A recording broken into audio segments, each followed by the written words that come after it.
on TNT Tuesday pregame show, presented by Auto Trader. Finally, it's easy.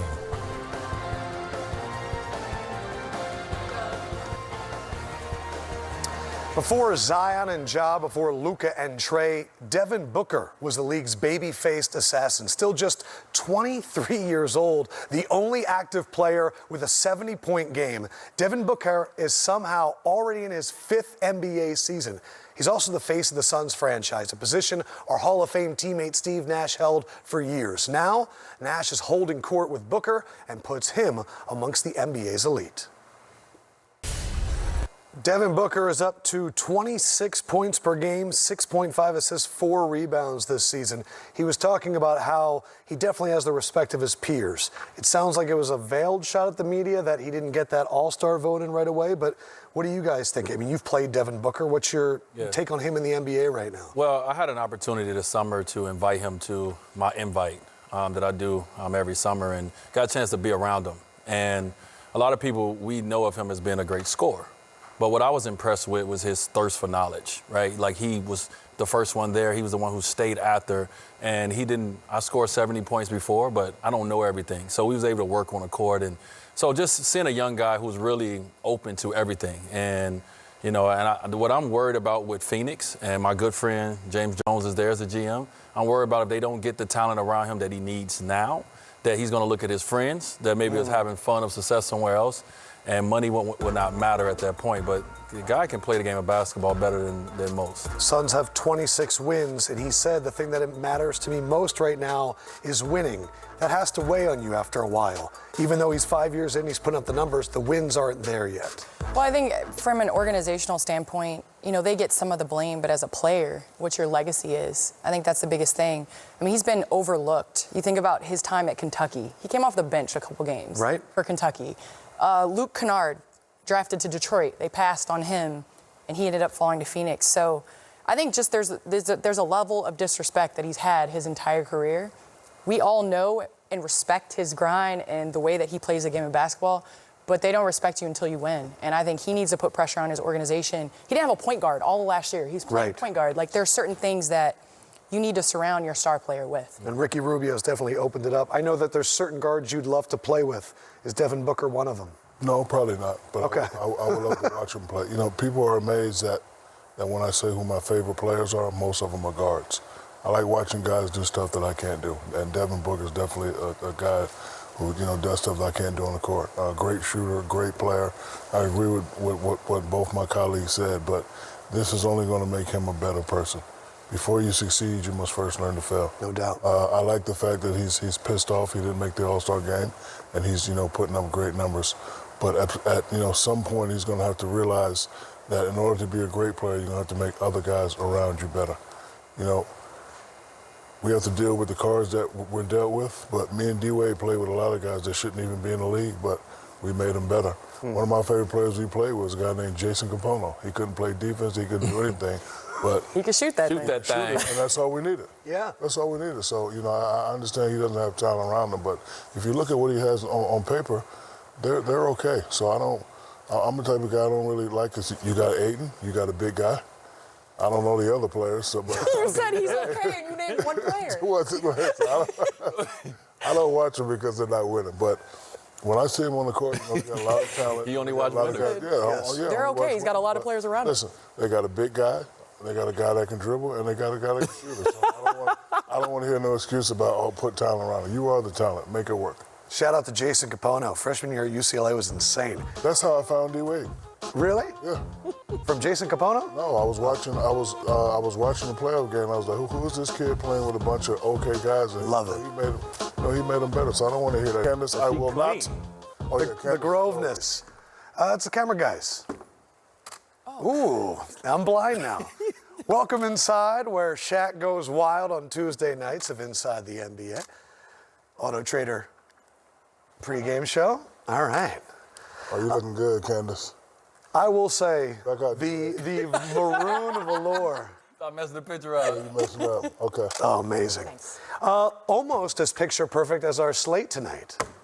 That was. I like that. Thank you. You liked it. Yeah, it was nice. We are going to have Mavericks Spurs. Luka Doncic has played the Spurs 3 times this year, 3 triple-doubles. We're going for number 4. And a little bit later, the Clippers are going to try and take out all that frustration from the weekend and the Lakers game on Golden State. But what we saw this weekend, we have to start off with. Friday, the Lakers, they face the Bucks. They win by 10. Sunday, they face the Clippers. They win by 9.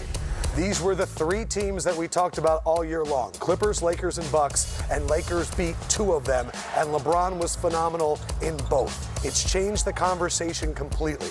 Candace, are the Lakers, in your mind, far and away the best team in the NBA right now? Right now, yes. Okay. I do believe that we asked that question before we went into this weekend about how we were going to learn a lot about the Lakers after this weekend, and I think we did.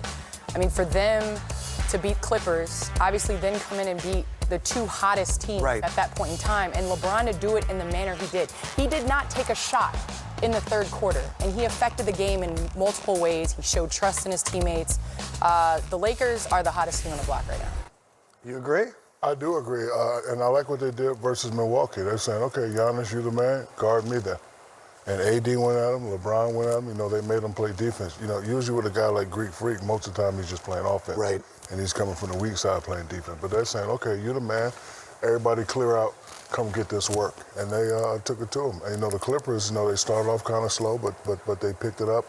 So they really had 2 great, fabulous home games. I would be more impressed if they did it on the road because we all know playing at home, family's there, your boys there, the crowd's there. They did well, so I do agree with Candace. They are the best team in the NBA, but I'd have been more impressed if Shaq, they are did you it on crying? the road. Yes, I'm always crying. He was passionate. That is not emotion. That is passionate about his that is Lakers. called when you're dancing. Passionate about his Lakers, You man. saw that, right? I'm crying. You know LeBron very well. And the conversation about MVP has changed too, where it seemed like it was runaway Giannis, and now every show I turn on, is it LeBron? Is it Giannis?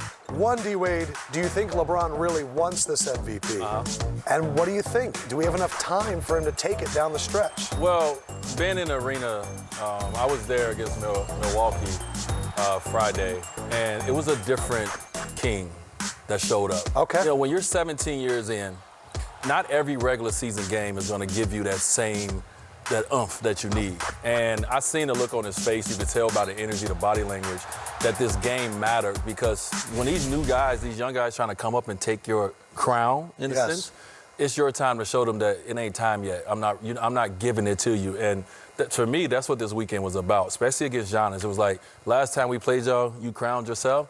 Now I'm about to let you know who's the king. And he did that. He showed why he is still the game's greatest player. Do you think he thought about the crowning? Like, do you think that stayed with him to see Giannis doing that in Milwaukee? I mean, we show it enough and we talk about it, right? Yeah. I think definitely it's something that after the game he kind of checked like, okay, all right. And yes, they were both at home. They both did their job at home to win at home. But this time of the year, when it's time to like start revving up for the playoffs, this was a big game for the Lakers. They really needed that win to kind of help all of us look at them and say, okay, no, they for real. And to add to what D-Wade is saying, he played Zion that same week.